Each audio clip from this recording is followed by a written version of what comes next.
Hey guys, Pastor Matt here. As we were thinking about Overcomers Season 2, we knew we wanted to make it video and not just audio only. And then that kind of opened up, if I'm being real honest, all sorts of expenses in regards to moving from simply audio to audio and video. And so as I thought about possible sponsors, I knew I wanted it to be either organizations or products that I actually use. And so the one I want to highlight here is the Dwell Bible Study app. And if you've listened to me for a while, you know I've brought up this app before when the app first came out. I would use it predominantly as a devotional tool. There are things I will pick up on with my ear that I sometimes won't pick up with my eyes. And so if you want to figure out ways to increase your intake of the Word of God, I could not commend the Dwell Bible Study app anymore to you.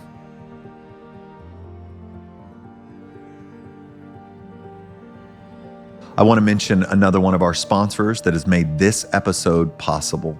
Several years ago, the Village Church was really wrestling through the rising cost of health insurance for our staff and their families. So we began to look for an alternative to classic insurance, and we came across Christian Healthcare Ministries. And so for over a decade now, we have partnered with Christian Healthcare Ministries. We just call it CHM at the Village Church, and we've done so as an alternative to insurance to cover most, if not all, of the major health issues of our staff and their families. So if you're looking for an alternative to high-cost insurance, I would commend CHM to you, Christian Healthcare Ministries. You can go to their website at chministries.org or just click the link in the show notes.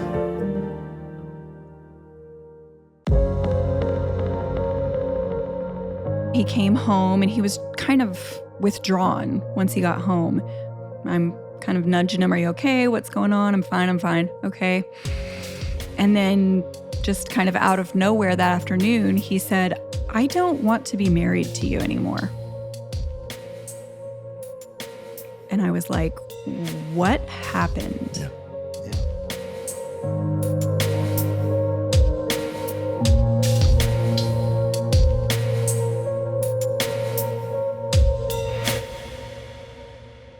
Well, hey, welcome back to The Overcomers. I'm sitting here with some old friends, like decades old, I guess at this point, and Josh and Domonique Derdens.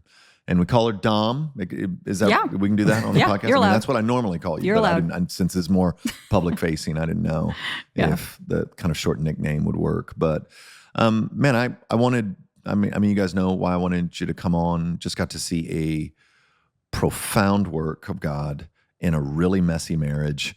And I thought, man, it would help people to hear this story, really for all the highs and lows of it. And so why don't we start here? Why don't you talk to us about how you met and then kind of progress us to maybe getting married. And then maybe I'll have some follow-up questions there. So I was actually working in a bar as a bartender, working through college. And back then it wasn't really cool to meet people on the internet, but Josh slid into my private messages on Facebook. Okay. But we had mutual friends, All right. so I felt like it was less creepy. Okay. So, it doesn't sound less creepy, no, but go it was, ahead. I mean, it was what it was. But so the manager of the bar and Josh were friends. So, but Josh was actually working overseas at the time. So he would be out of country for 3 months and home for a month. So really we just talked on Facebook and talked on the phone for a couple months. I actually thought that he was kind of not serious. I thought he would probably come home and I'd never see him. Yeah. But he was supposed to come home for the summer, for a month in the summer, and ended up getting injured in Afghanistan. So the first time I met Josh in person was at DFW airport, picking him up in a wheelchair. Okay. Yeah, that was a wheelchair that she picked up on Craigslist on the way to come pick me up for the first time. We had never met in person. And so a lot of people, as we've told our story over the years, said, well, man, you had to have known right then, she went to Craigslist, some stranger's house, and avoided being kidnapped and picked up this wheelchair. You had to know she was a good one. To meet another stranger. Yeah. Yeah. She did. I mean, everything about this story so far is like a case study. I'm like, hey guys, don't do this. Yes. Yeah, Yes. you hear about this on the what is it, the IG network that That's she works all the time That's about right. like this is how the story started, and then it ends with a murder. Yeah. So yeah, I had been in Afghanistan contracting for a number of years already. At that point, I guess that was probably about year 4 or 5 for me. So I was in Afghanistan. You have a lot of free time on your hands there. So I was perusing the internet. I was trailblazing what is now the online dating game, I guess. And so, the day before I was supposed to come home, we'd already kind of planned to meet and get together. And I actually crashed a dirt bike at an excessive amount of speed and broke my arm and my leg the day before I was supposed to come home. Okay. They wanted to care flight me into Germany, and I was like, "Nah, guys, I've got a date planned. I'm going to need to go home." And so I signed myself out of the hospital, and a couple buddies helped me get on a commercial flight back to the U.S., and that's where she came and picked me up. And I think I texted her, "Hey, I'm still coming home, but the vacation may look a little different because I'm going to have surgery like immediately." So yeah, that was how we met initially, was just by talking online, and then finally met in person after the injury. Yeah, and we were pretty hot and heavy. I think we moved in together 2 weeks later or something. I quit my job to stay and take care of him because he was wheelchair bound. And that took a little convincing of him being like, I'll pay for everything. It's fine. And I mean, yes, every girl wants to hear that. But at the same time, I was like, I don't even know this guy. Yeah. So really it was hot and heavy. And he was home for, I think, 4 months before he was healed enough to go back to work. So we spent those first 3 months really every single day, all day together. And then he left to go back overseas. And that's when the rockiness began. Like, was there any religious background, relationship with the Lord in either of your lives at that point? Sure. So I had just come out of a really abusive, physically and a mentally abusive relationship about 6 months before we met. And so I was kind of on the track trying to get back to Jesus. I had kind of known him a little bit as a teenager. I think I was saved. I didn't have a relationship with Jesus. And so I was broken and knew I needed that. And so in the initial, especially the online chat, there was talk of God and are you a Christian and what do you, but I would say very surface level. Yeah. Yeah, for sure. My early childhood was full of church. I was raised by my grandparents who were very, very involved in the church. I didn't get saved until I was 15 at a summer camp. Which back in the day, everybody was getting saved at summer camp. You know what I mean? Yeah. They'll baptize you right there in the lake while we're here. And I was really on fire for the Lord, I think, up until about probably my senior year of high school. And then it just kind of became disconnected.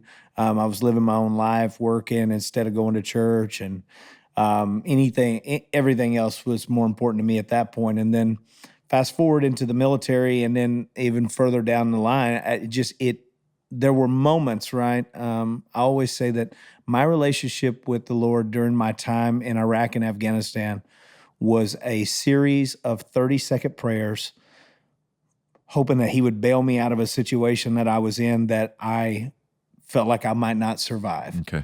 And the prayer always was the same, right? Like, Lord, I promise you just get me through this one, and I will devote my life to you, and I will change for the better, right? This will be the last time you ever hear this prayer, the last time again, right? Yeah. So that's funny you say that there was talk about it. I don't remember us talking about it, but maybe it just missed neither one of us were really pursuing the Lord at all at that point, I would say, actively. Okay. Yeah. So you move in for like a month of a summer or a couple of months. I guess because of the surgery, several months. Yeah. And then you go back to contracting. So you head back over, but you're not married. You're just kind of together. How do we go from like back to contracting? You're still here.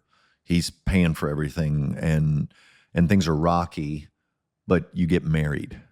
Yeah. So I think we broke up and got back together a few times in there, basically because he would leave and I would get lonely and say, I don't want to do this anymore. I don't want to wait around for you, and pack my stuff. Or plus, when he came home, every time he came home, it was just a party. So for a month straight, we just drank and partied and did nothing responsible. Yeah. So really, we had kind of had that going on for 2 years, I guess. And finally, I say finally, eventually, he came home for Christmas, I think about 2 years in, and proposed. I think if you combine all of the months that we even were together, the window of time that we had actually spent living together was less than 8 months. Okay. So, man, did we find out the hard way that we both had been living very independent lives. Yeah.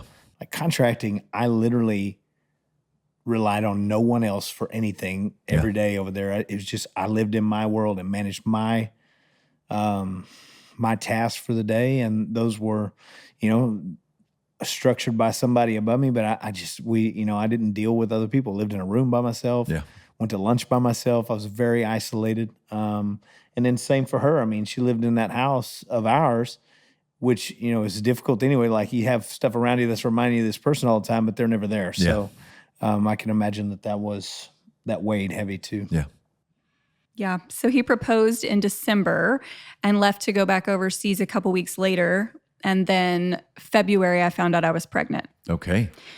So increase the complexity. Yes. But being as prideful as I am, I said, well, I'm not getting married while I'm pregnant. So we actually didn't get married until the following year. Our daughter was 10 months old when we got married. So in that time, he had come home to stay. So he moved home to stay, stopped contracting when I was 8 months pregnant. Okay. So he came home to a crazy person. Sure. I mean, hormonal and 50 pounds heavier than when he left. And yeah, to say that I was a control freak would be an understatement. Okay. I just wanted to be in control of everything at all times. And so he came home and had to kind of not only adjust from being overseas and all his own, trauma that he had experienced, but also come home to this kind of unwelcoming place. So he, for about a year, I guess, our daughter was born in October and we were married the following August. So for that time, it was,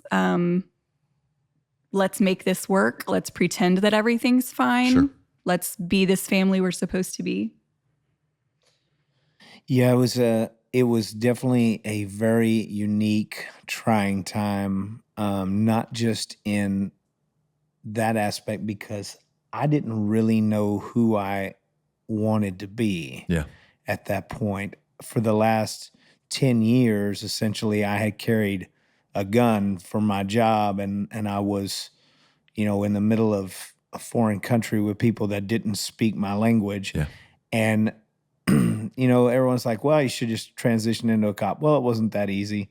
There was a lot of roadblocks for that. And then also, I just didn't know if I fit the mold for that. And so, I can remember us sitting down and talking about like, what am I going to do? We had a plan we had an exit strategy for me to come home from contracting, but I think the exit strategy ended for the day that I got home. Like I knew how I was going to get out of there. I had no idea what I was going to do next. And so, when you're not confident in who you are, and you don't really have any direction for that. Yeah. I think you lose confidence in yourself altogether anyway. So I was struggling with a lot of my own stuff. And at the same time, we were new parents. Yeah. We didn't have a clue. And so it was, to say that it was stressful in our home. There's times when I've listened to your story and you'd be like, not sugarcoating it. It was absolutely brutal to be in the house. Yeah. And that was the situation for us. And so instead of resolving that like I should have sought out to, I knew it was going to be brutal at home. I just didn't come home. Sure. I would find any excuse to be out of the house. Luckily, I did So I worked like a manual labor job, All right. this was kind of a first for me, right after I got home. And it was like one of those 10 to 12-hour days working in the outside as hard as you can imagine working 5 days, 6 days a week. Yeah. And so looking back, maybe I should just kept that job because there was no time in my mind for me to do anything. You know, I was just beat down every day from that job. And so I did that, I guess, for almost a year. And then I was fortunate enough to get a job in the industry that I'm in now. It was a very low-level job Sure. at the time, but it afforded me a lot more free time. Well, with that free time, you know, instead of going home, I would do anything else. I would go play golf. I would go to the bar. I would go anywhere other than home. And so, you know, it was just, I didn't want to be there because I knew there was going to be a fight for something. Yeah. Yeah. So I didn't really know that that's what he was doing. I just thought he still worked a lot. And I look back and I wonder, was I naive or was I trying to not know? I'm not really sure, but I knew things weren't great. I didn't know that it was as bad as it was. Okay. And I was also, you know, taking care of an infant, so that can make things a little crazy too. But so we planned our wedding, a destination wedding in Costa Rica, and just invited his best friend and my parents and my sister. And we all fly down to Costa Rica. We take the baby with us, and we're getting married. And the day before the wedding, I pick up Josh's phone at the pool, and it's a text from a girl. I say girl because I feel like she was like 18 years old. Maybe she was 20. She was super young. She looked like a girl to me, not even a woman. And it's a message from her. I don't remember exactly what it said. Something that let me know that they were in a relationship. Okay. And so then I scroll and read quite a few more messages. And again, Josh is in the pool. I'm sitting beside it. My parents are there. Our baby's playing in the water. And I just turned the phone off and set it back down and kept sitting there and didn't say anything to anybody. Okay. And then when Josh and I were alone that evening, I confronted him saying, I saw what was on your phone. Yeah. Yeah, I remember the feeling that day. And I've told this story when I do we do our testimony, that I guess I had started forming a relationship with this other woman probably about a month before the wedding. And I think I was just absolutely freaking out about the thought of marriage at this point. Yeah. And so I was going to this bar every day, meet this girl, and I'm messaging her, and it became, at that point, it was just messaging every day pretty much. An emotional escape for me, if you will. And then it just kept progressing. You know, it's a very slippery slope. And so that day that she confronted me about it, I've told people before, you know, it's like a weight was lifted off of me, because I was like, yes, everything that you saw is true. I don't want to get married. I'm not here to get married. I want out. And so it's like, oh, well, you let that weight go, right? But where did I dump it? Yeah. You know, straight onto her. And so I see that now, you know, in retrospect, there's a lot that I just can't believe that I did in the moment. So the next day,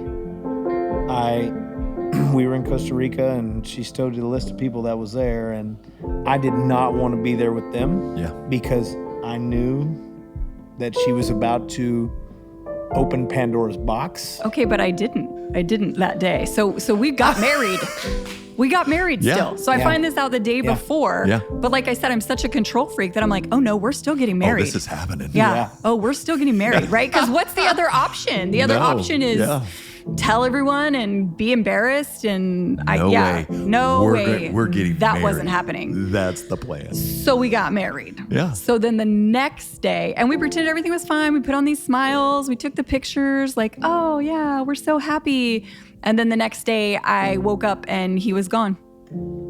Okay. Those pictures are hard to look at sometimes for me. I just see a lost guy, man. Yeah. And I see a hurt woman in those pictures because we both knew. Yeah. And no one else did. And so the next morning, about 6 a.m., I'm out to the airport by myself and on a plane back to Dallas. And I tried to wake my best friend up, and he had quite the party that night before. And he was like, I'm not leaving Costa Rica. This is amazing. Good luck. And so I bailed out on my family and on my responsibilities and on the marriage that we had just tried to force into action. Flew back to Dallas, and then within a few days, I was full-blown into the affair that I had started before I left.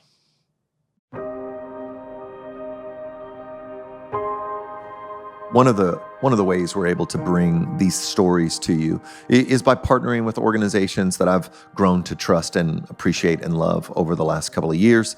The Dwell Bible app, if you followed my ministry, you know I've mentioned it before. It's just one of my favorite tools, like in my own devotional life, in my own study life, to find more ways to hear the Word of God, to absorb the Word of God, to have the Word of God top of mind for me. And so I've used it devotionally. I've used it in regards to just, I'm currently studying the book of Daniel. And so all day today, I've had the Daniel read by Mark with ambient music in the background playing on my phone in my truck as I, walked outside a little bit earlier this morning, just finding ways to have the Word of God absorbing into my system, and the design, the beauty of the app, the various kinds of music that can play under, the accents that can go to. There are so many aspects of the app that could serve to stir your affections for Jesus, depending on preference and desire. And so I commend the Dwell Bible Study app to you.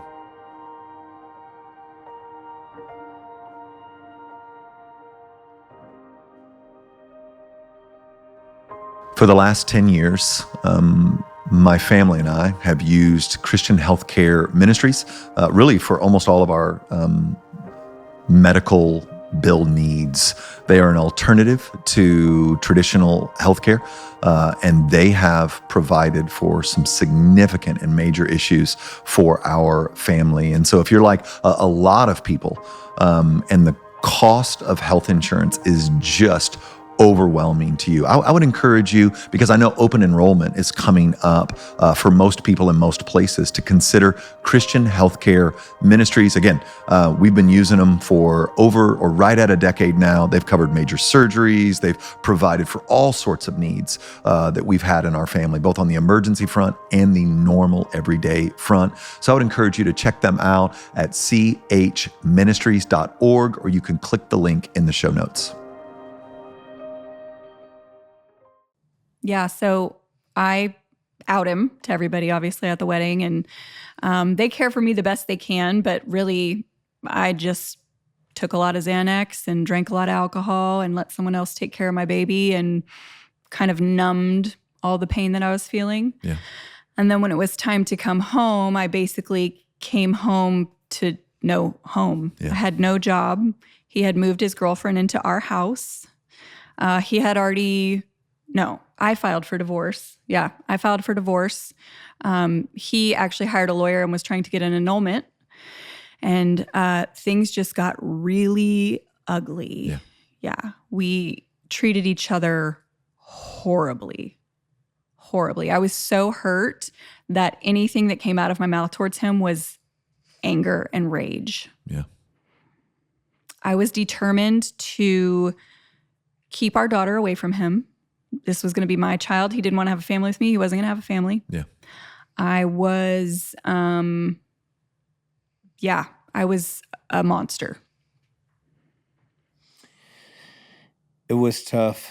And everything that she says is accurate as it can be. I mean, I was spiraling. Yeah. And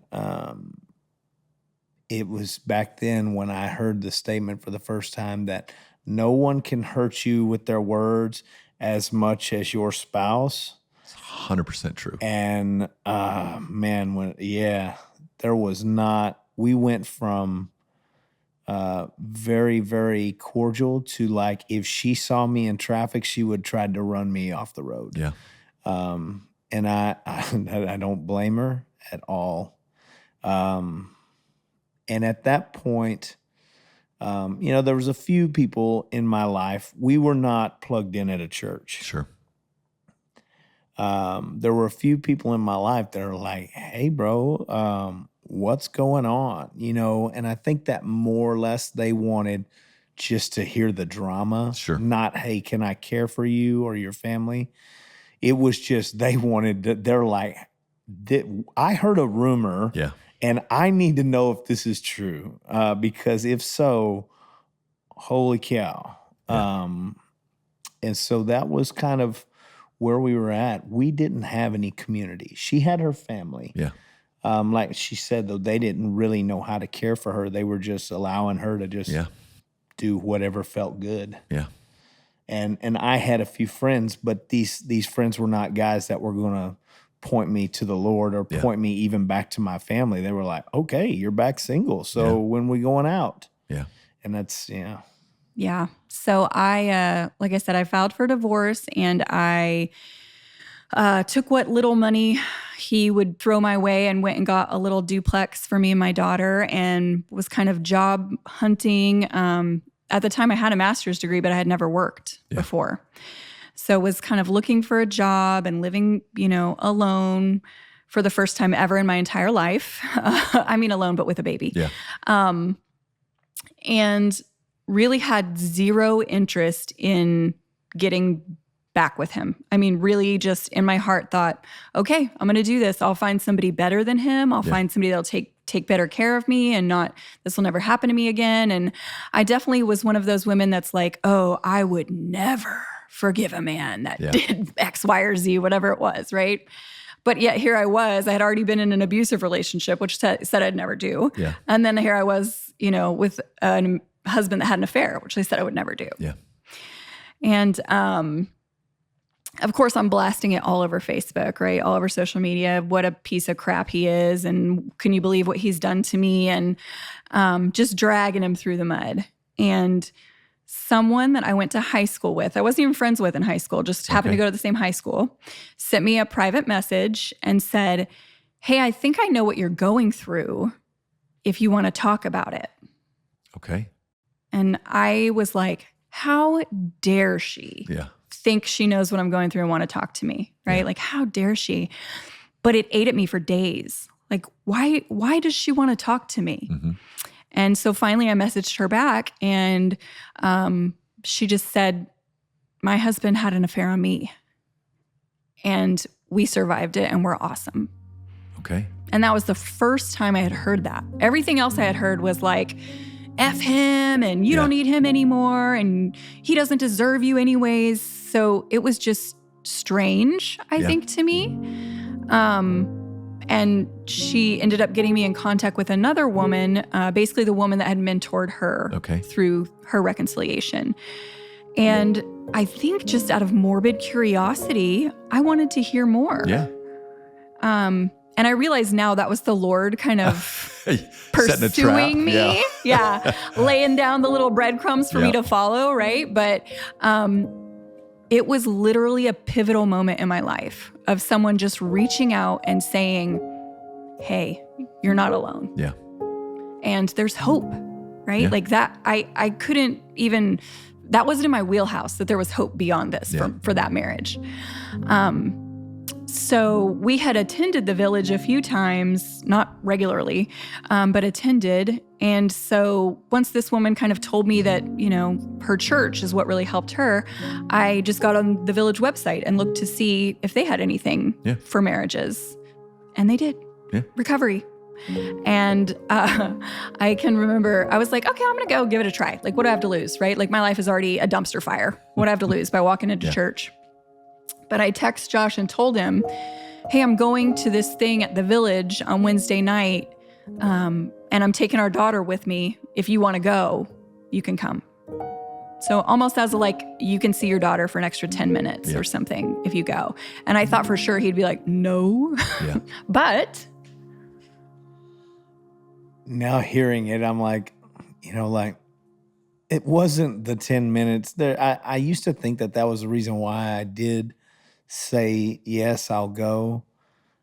I think I was probably really just curious why you were trying to contact me, because other than sending me like hateful messages about how I ruined her life, we didn't have a lot of, we didn't have a lot of common ground at that point. And so, but yeah, she did. She said, hey, I'm going to the Village.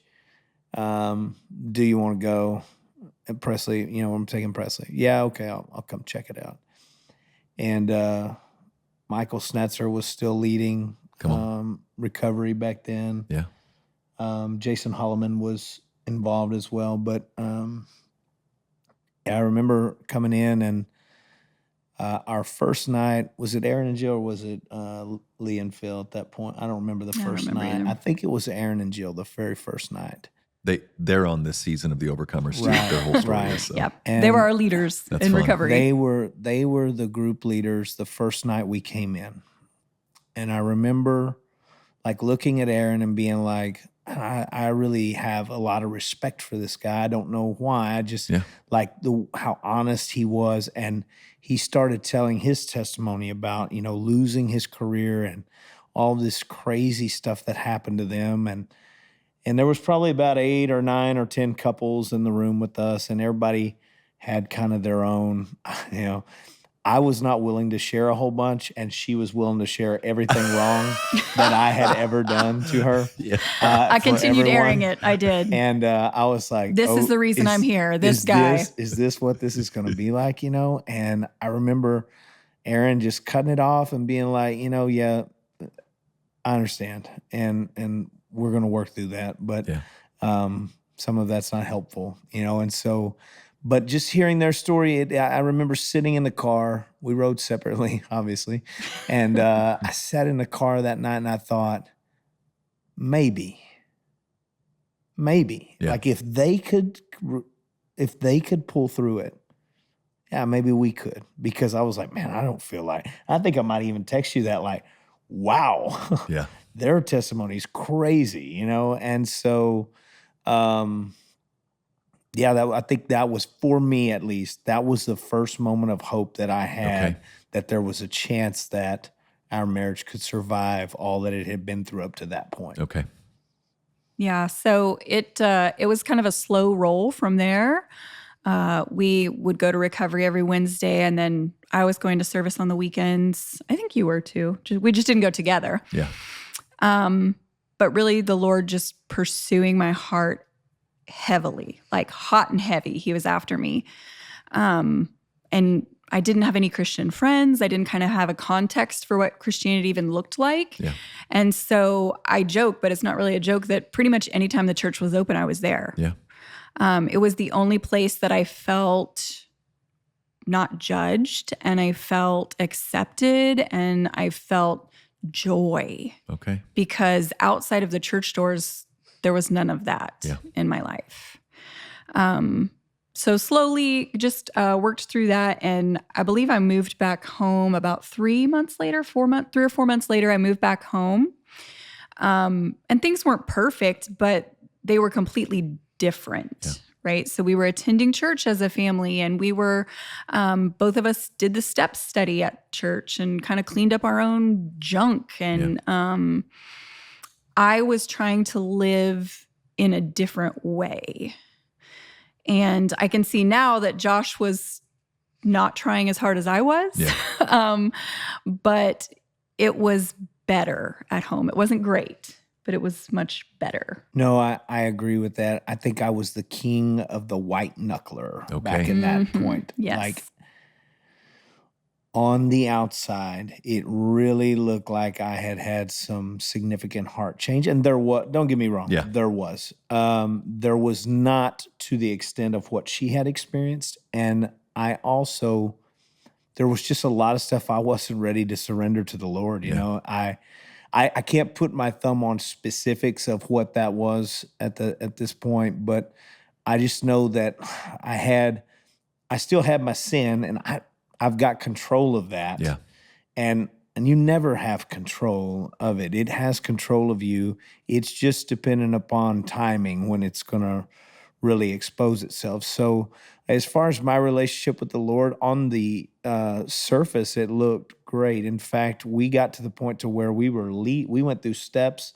Within a year, we went from 2 years. 2 years. Within 2 years. So 2 years after the first day we showed up there, we had gone through steps, been there every Wednesday that the doors were open, and even some when they weren't, because we forgot that they weren't doing it on Wednesday night. And we were leading groups where you were leading women's addiction, and I was help lead men's marriage.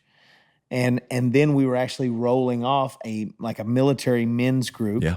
And so I was kind of heading that up myself, and looking back on it, I was wanting to lead a group so that no one would continue to ask me the hard questions. Okay. I could set the tone Sure. for the questions being asked, because in my other life where I'm white knuckling, I had started to slip back into old sin patterns. Okay. I was back to going to the bars after work, and I was back to not wanting to be home.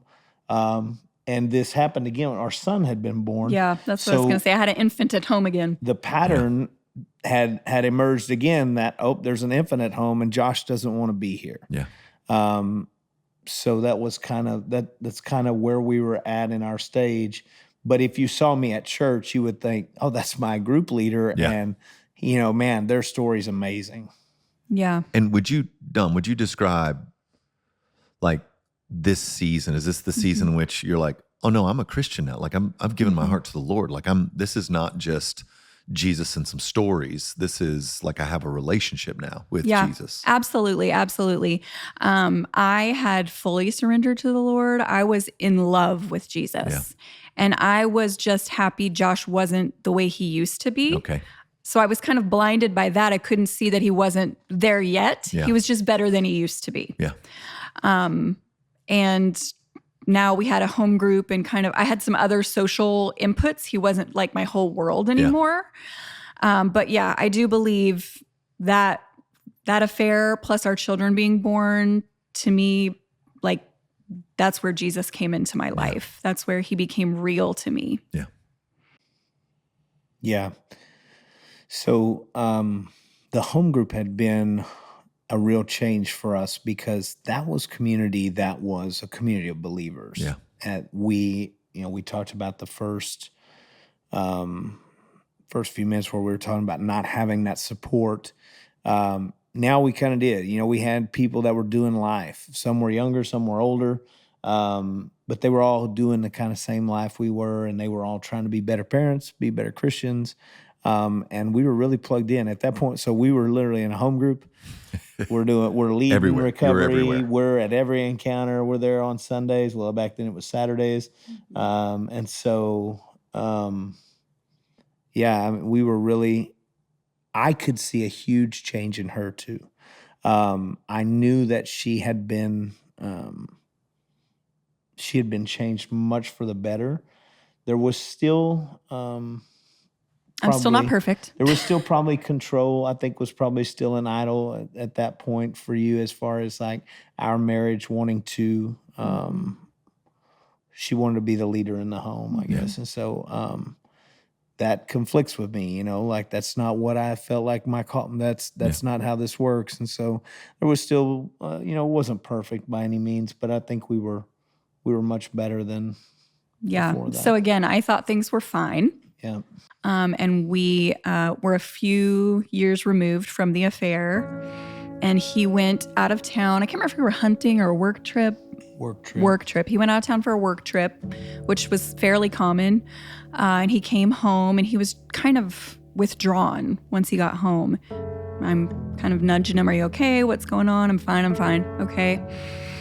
And then just kind of out of nowhere that afternoon, he said, I don't want to be married to you anymore. And I was like, what happened? Yeah.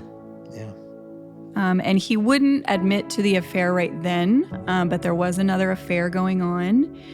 And so I think I was in shock, for sure in shock, but it felt different than the first time. The first time I felt like I fell in a black hole and there was no bottom. Yeah. This second time I felt like I hit the ground real hard, but there was people down there with me. Yeah. Yeah. So I don't remember if I asked you to leave or if you left. Somehow I was home alone with the kids and immediately called my support group, right? I called my home group leader. I called the women that I knew and loved, and they just rallied around me from minute one. From minute one. Yeah, I think they were at our house probably before I got out of town. Sure. And I think that I just wanted to be out of the house at that point. I was like, okay, and there had definitely been enough change in who I was at that point. I'd fallen back into my sin, but I was not going to, I wasn't like trying to kick you out of the house. I was like, I'm leaving. This is your house. This is where you stay. I need to figure this out. Yeah. And I didn't know really what I wanted at that point, but I was in a very, very bad place. And I think that darkest moments of my life were the next probably, I don't know, 2 months maybe. I lived out of my company truck for part of that time. I would pull into parking lots and sleep. And man, I had no money. I was given, all my money was paying our bills still. Yeah.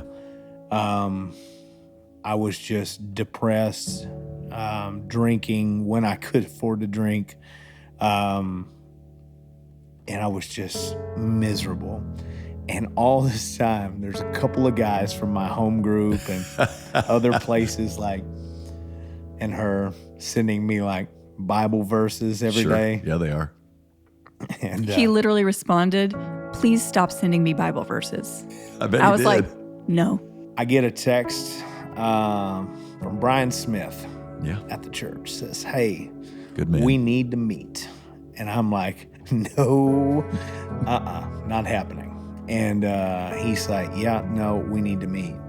And why I went to this meeting, I still do not know. Because the Lord loves you, Josh Durden. That's why you went. I mean, You didn't even know it at the time. I knew that Jason Holloman and him were going to be waiting on me in the office there at the church. And so I showed up by myself, walked upstairs.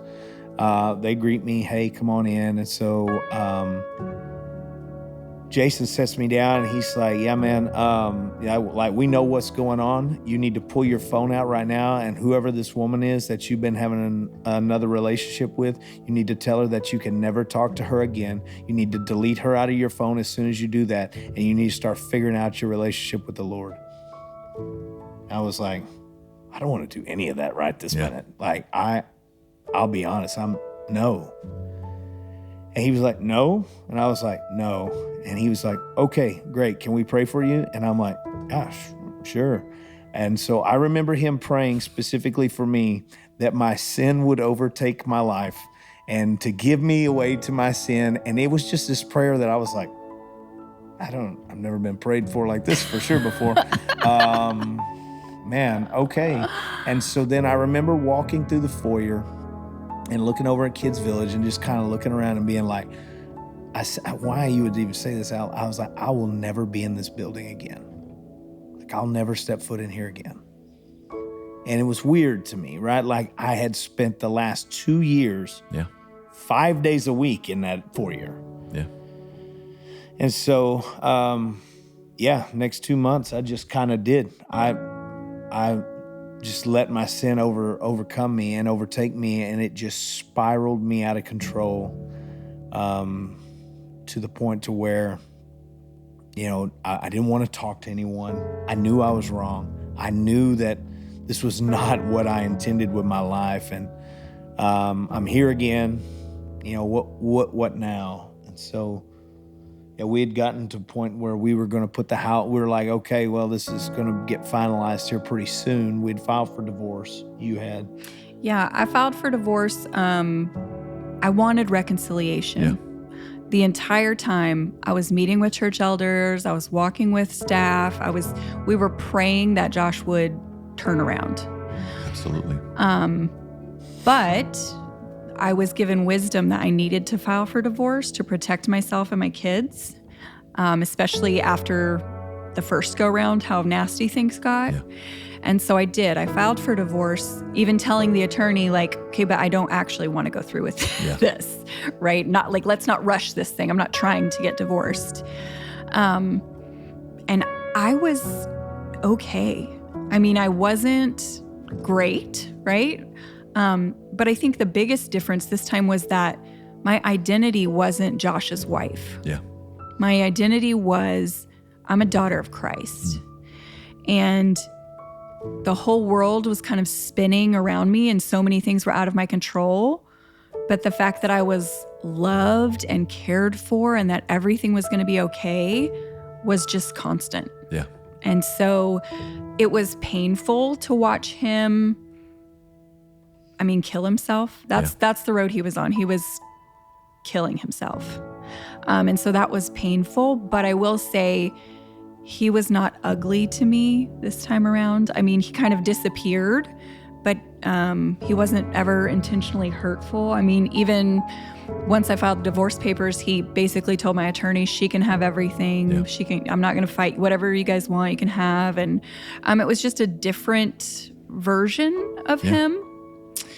So I can see what he means by he knew he was wrong. Yeah. Because he wasn't trying to stand on the hill this time. He was just kind of rolling over and saying, I'm done here. Yeah. Yeah. Yeah, I was killing myself, but also I was about to lose everything because I'm about to give away my house, my wife, my children, and I'm going to lose my job because I can't hold it together. I'm sleeping in the parking lot and everyone at work is like, are you okay? Yeah. You're not okay. And my boss, luckily my boss at that point in time had been through a divorce, a really, really rough divorce. And I just reached out to him. I was like, dude, this is what's going on. And he goes, I will cover you on anything you need to be covered on. Come on. You just be at work when you can be at work.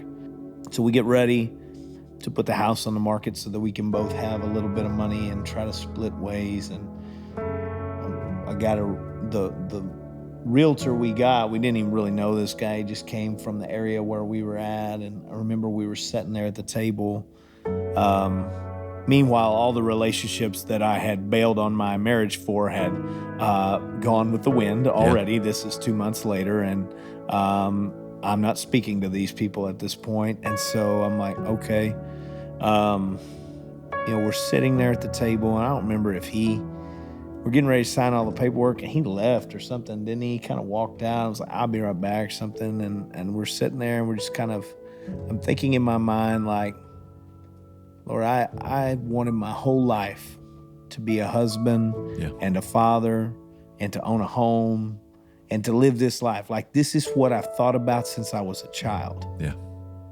Why am I willing to just throw it away? And we kind of sat at the table, and I think we both felt that. Like, this is what we want. Why am I not able to control myself enough to get across the finish line here? Yeah. And of course, in my mind too, I'm thinking, hey, this is the second time this has happened. Yeah. There is no way.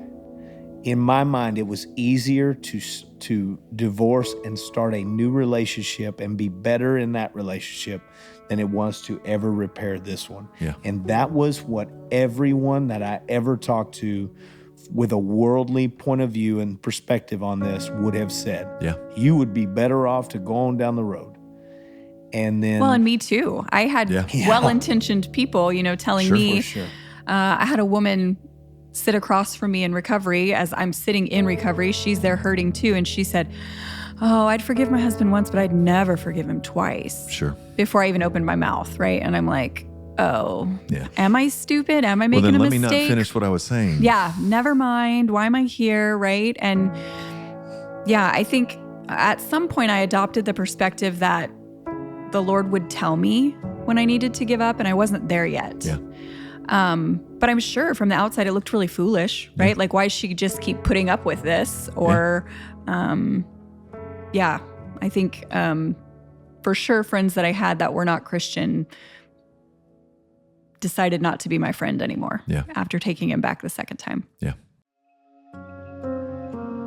Hi guys, Pastor Matt here. Several years ago, I started trying to figure out where to get news that I could trust, that I wouldn't on guard against various ideologies or bents. Just tell me what the facts are. And so the Pour Over News was pointed out to me by a good friend, and they have a newsletter that comes out a couple of times a week, a quick 10-minute podcast. You can follow them on Instagram, and their heart is simply to hear the facts of the biggest news of the day, of the week, and then hear some biblical reminders for you as a believer in light. So it's not Christian news. It's not like, here's what's happening with Tim Keller's catalog now that he's gone home to be with the Lord. That's not what it is.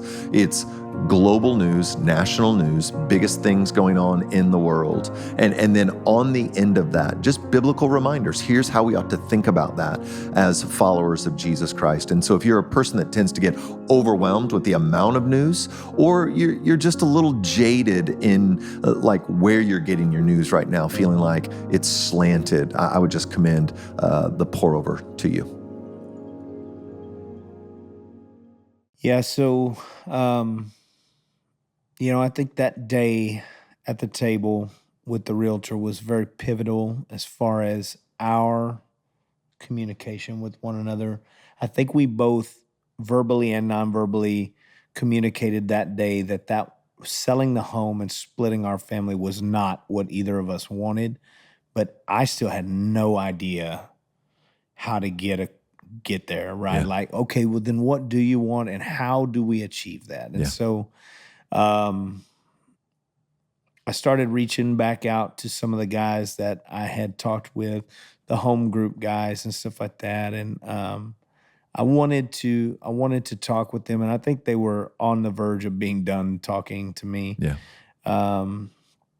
Luckily, there were still a few of them that were willing to have some discussions. And then, one day I'm at work, and I just started praying like, Lord, I don't know what to pray anymore at this point. I don't want to be like this. I don't want this to be my life. I don't want the marker of my life to be a divorced family like I grew up in. Yeah.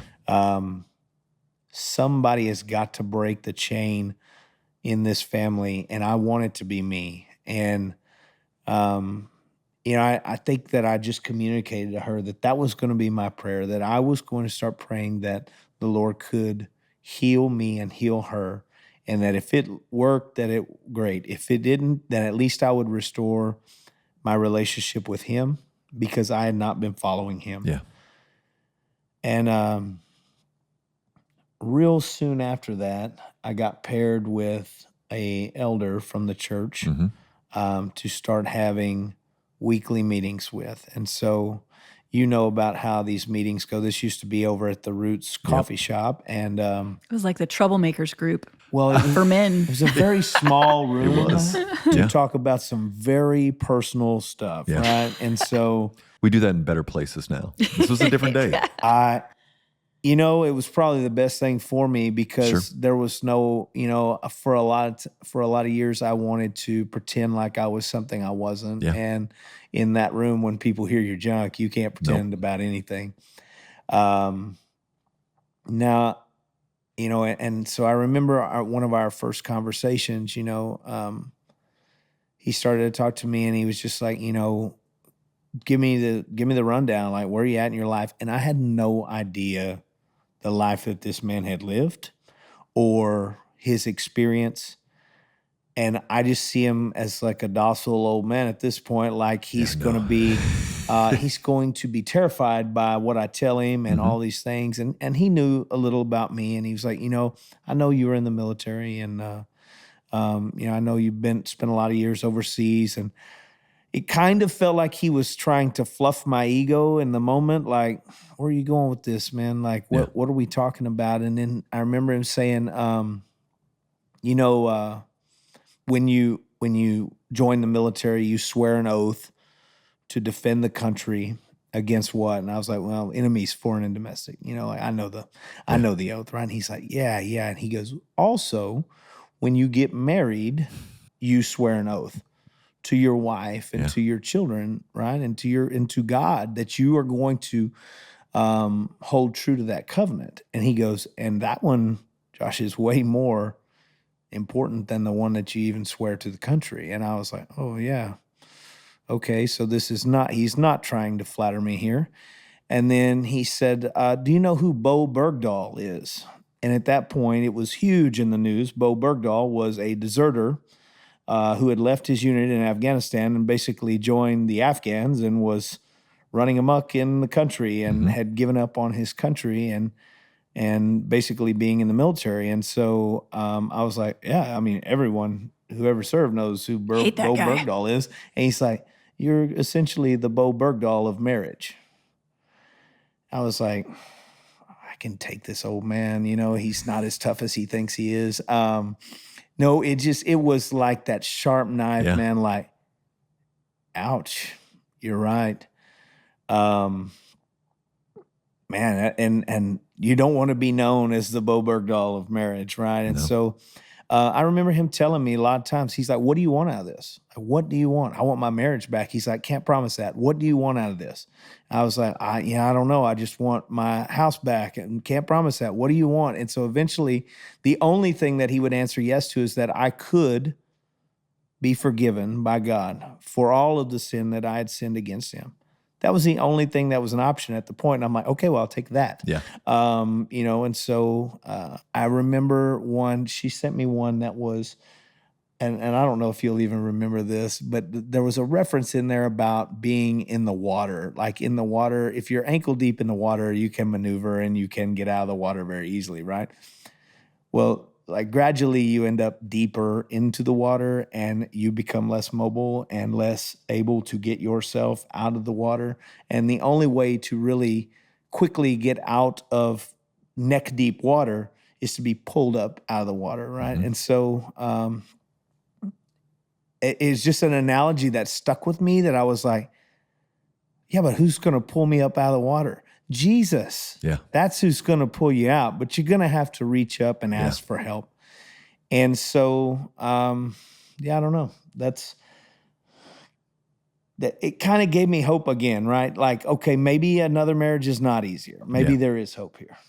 Yeah. Well, and I would say that first month or so, there was some back and forth, right? He wasn't like, oh yeah, I'm back in this. Here we go. It was like, oh, okay, I want to come home. I think I can do this. And then the next day he's talking to a different woman on the phone, So it was a lot of back and forth. And I think that's where the Lord really just met me and taught me patience. Sure.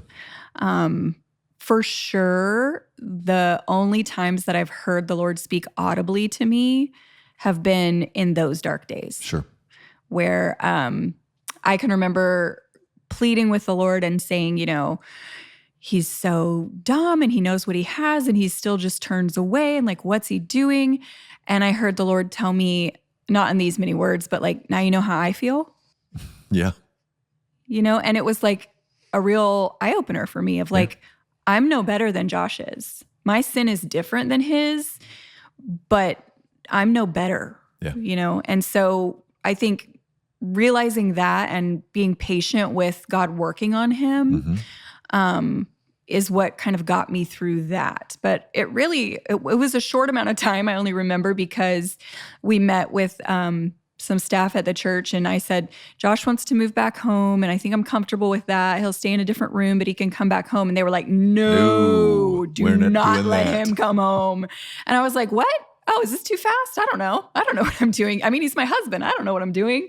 But so that's kind of how I realized like it really did move quickly after Josh surrendered. Yeah. When he just fully surrendered to the Lord, it was almost like a light switch. Yeah. He was all in. Yeah. Yeah, and I think the scariest thing about that is I knew even being all in, there was no guarantees, right? Yeah. I thought you were going to reference the in and out being like she was I remember us talking about me moving back in, and I was like, yeah, I'll just sleep on the couch and stuff. She was like, okay, well, here are some ground rules. And she started hammering through these ground rules, and I was like, what am I doing? Like, okay, Yeah. yep, no, Yeah, that was okay. a difference from the first time too. So the second time I had wise counsel Sure. around me that said, don't just let him have full access to everything again because Yeah. he says he's sorry, right? Like he has to walk the walk, not right. just talk the talk. And so it was different, but it kept me safe in a number of ways, Yeah. right? And I think it showed his willingness of, okay, I'm going to tell you this list of things you have to do and these rules. Are you willing to do that to fight for your family? Or are you going to say, oh, never mind. Yeah. I thought I was just walking back in here. Yeah. Yeah, and so I took those rules like very literally, and I remember I went and met with my home group leader, the home group leader. Before I had not been reintroduced into the home group yet, Yeah. and it mortified me thinking about going back there. Sure. But the group leader, he was probably, I don't know, 8 or 9 or 10 years younger than me. He's significantly younger, but a young family and a great Christian leader, and knew exactly what to say in the moment that he said it, because we sat down for pizza and he's like, so what's going on, man? I heard you're moving back into the house. And that, yeah, man, I'm going to get rid of this and I'm going to do this and I'm going to do, and I had this checklist of things that I'm going to knock out. And he just kind of sat there for a minute and stared blankly at me. And he goes, but how are you going to change your heart? There it is. And I was like, I don't see that on my list. And he's like, I mean, that all sounds great, Josh, but you're going to go right back to what you did. Mm-hmm. You need to figure out that portion of it. I was like, wow, this guy's really wise for 28, but nailed it, man. And he had the guts to say it to me when so many other people, I feel like in my life outside of the church, were not willing to take the chance of offending me. Mm-hmm. I think I lived in that circle for a long time in my life where I only kept people around who would not push back. Yeah. If you were a pushback, you were out of the circle. Yeah. If you were a yes man and would build me up, great. Keep Well, I me mean, in. and honestly, I think that's a really good word for any man that's listening to this right now. If they've surrounded themselves with weaklings and sycophants, they've Yes. actually put themselves in danger. Yeah. I know it might feel good and stroke the ego, but you only survive in life in a kind of shield to shield. You're only as strong as those 5 guys around you. Yeah. And so you should surround yourself with men who aren't enamored with you, who are willing to engage you as a brother would engage a brother. And so one of the things I've always loved about your story is just how frequently the Lord put men around you that were willing to go, okay, yeah, great, but how about your heart? Like, what are you going to do about your heart? And so I've always loved that about the story. Yeah. Yeah. And you were so scared to come back to home group, but what happened the night you came back to home group? Yeah, so it was a lot of anxiety for me in that, because I didn't know, I had basically just felt like I just lived a huge lie to them all the way up until the day that I wasn't back at home group. Yeah. And so I didn't know these guys that well to know how they would receive me. And so I remember walking in thinking, man, like, I'm going to be the outcast here. And I remember one of them just walked straight up to me and just gave me a big hug. And he's like, dude, I am so glad Come on. that you're back. And it was like that moment, like I wasn't just back to home group, right? Like I think he meant it in a bigger way, like that you're back, like living in some truth here, not ashamed of how bad it got, like just, okay, that's your story now, but we're going to use that story to glorify God. We're not going to glorify you guys with it. Yeah. That's going to glorify him. Yeah. And I think for me, there was many moments throughout the reconciliation, but that was one of the moments where it felt like Jesus. Yeah. Like seeing that man hug Josh was an image to me of like a tangible expression that's of Jesus hugging Josh and accepting him back and loving him and kind of saying all that's forgiven. Yeah. You're accepted here. So it was really beautiful. It was really beautiful, like a homecoming. After that, we were slow to move to get back into the home and stuff like that. As far as protecting her, and I was fine with everything she put in place. Started meeting regularly, accountability wise, and so I guess about a year after that, probably was when we renewed our vows. We did a vow renewal.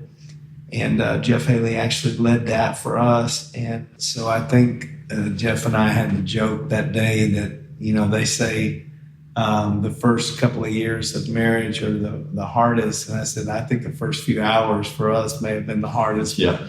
And it's right. But so that whole ceremony to me is so much more special than the pictures in Costa Rica. Yeah. Yes, we celebrated 10 years this year from the Costa Rica date. But if you were to look at our marriage really began to be what God intended marriage to be when we renewed our vows. And it was in front of our home group, and it was a real covenant to one another and to the Lord and to all those in the home group. And I remember Jeff saying, like, hey, you guys are a part of this deal. Yeah. You have to hold them to what they're saying today. And that was just special. So one of the things that I always want to create space for at the end of an episode is, because I know how this works, and I already alluded to it, that like right now, somebody's jogging on a treadmill, or they're out for their morning run, or they're in their car on their way to work, and their whole world is on fire right now. And if you can remember back or harken back to those emotions of hopelessness, or that like what you're describing only works for like the low percentage of people, that it's not going to work for me, that it's not. I would love for you to both speak to that person in regards to if we're thinking about overcoming, if we're thinking about clinging to Jesus in the dark night of the soul, if we're thinking about how do I position myself under the waterfall of God's grace to be sustained through the end of this part of my story. What would you say to them as they're listening to this story? And I'm hopeful that what's going on is that they're thinking, oh my gosh, maybe the Lord in His mercy could do this too. What would you say to them? Think darkest day, lowest point. What would you say to them listening today? You want to start? Sure. I think I have a unique perspective here because I did this once without the Lord and once with. And so I would just say He's real. Yeah. Like the difference in the way that I suffered without the Lord and the way that I suffered with Him, night and day. I still suffered. Yeah. It was still really hard. Yeah. But I was never alone. I was never without hope. I was never, I was just never in the dark pit that I was in without Him.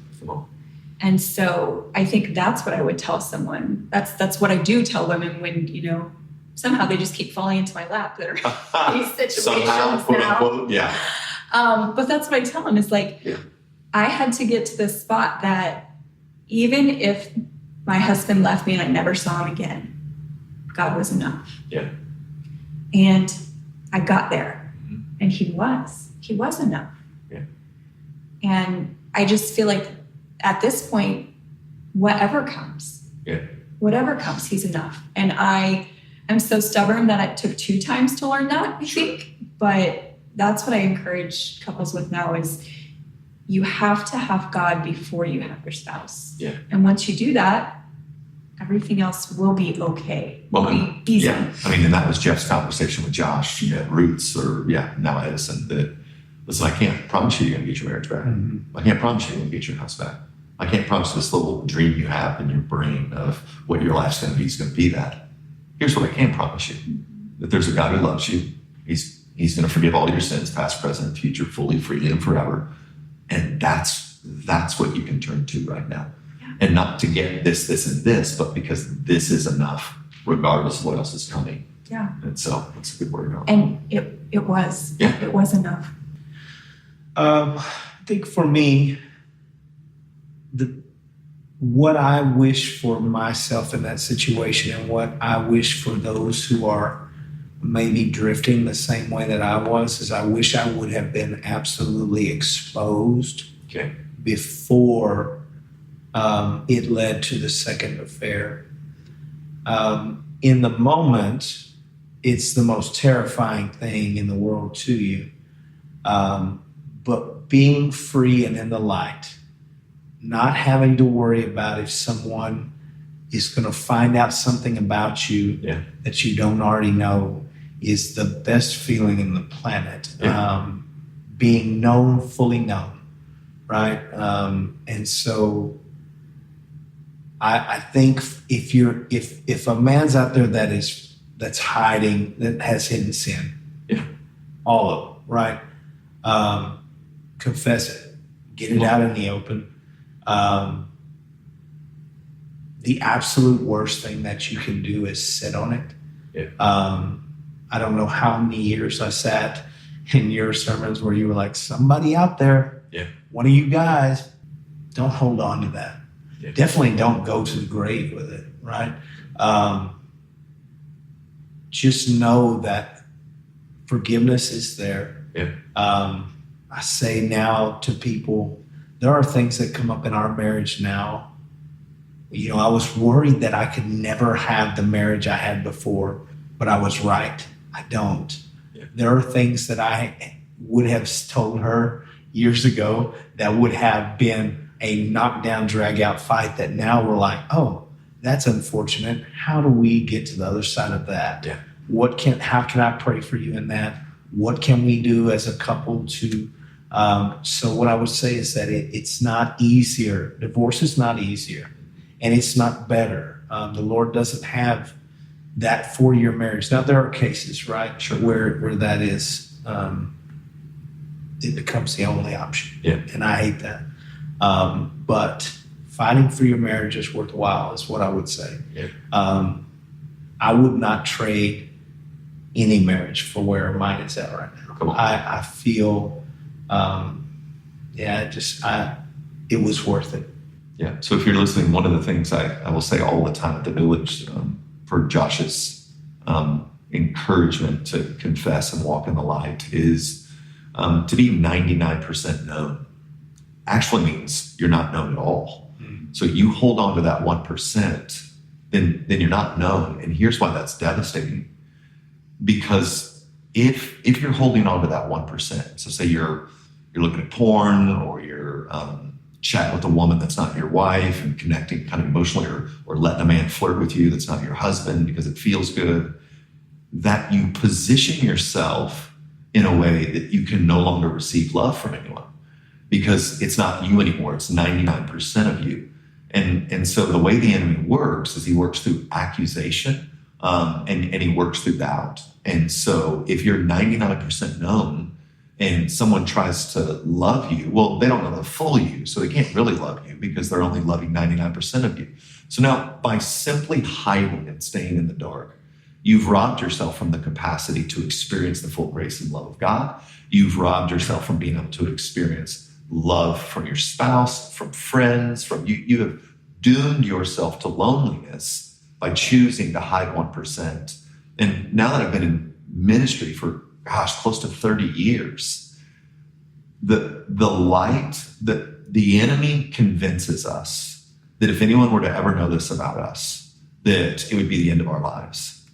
And the reality that I can testify almost 100% of the time is that when a person comes clean, like 100% clean, like here's 100% as ugly as I am, that they have been met with the grace of God in such a way that it's transformative in every area of their life. All the horizontal stuff starts to right itself. Now, that doesn't mean there's not consequences. That doesn't mean there's not a price to pay when you come into the light. So I'm not trying to pray, you'll do this, and your wife or husband will don't you worry about that. Let me give you a hug. It could be a long road back to trust and healing and the kind of marriage or even relationships, friendships that our hearts are hungry for.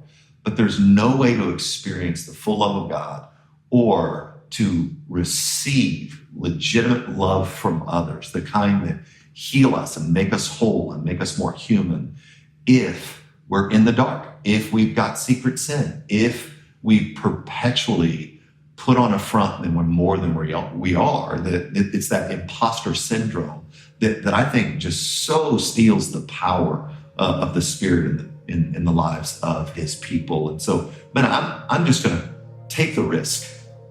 Step into the light. And if you don't know where to go with that, you've already heard me say this on a lot of our episodes. Find a church that has a recovery ministry. I know some churches aren't safe. I know there are places that you would say that, and there would be trauma on top of trauma.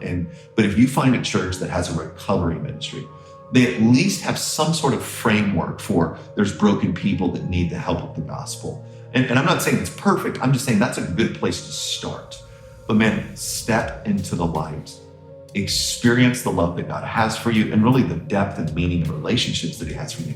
But there's no way there if you're holding on to that 1%. And I know even now you're listening to this and you just know that 1% would end your life as you know it. And I'm telling you, 100% across 30 years, no, it won't. Now, you might lose your job, you might get a divorce, you might, go broke for a little bit. And I'm just saying 100% of the time, what's on the other side of that is so much better than anyone fathoms and thinks. And the enemy is trying to keep it from you, and the Lord's trying to bring it to you. So confess, walk in the light, surround yourself with strength, and cry out to the King of Heaven. Thanks for tuning in to this episode of Overcomers. God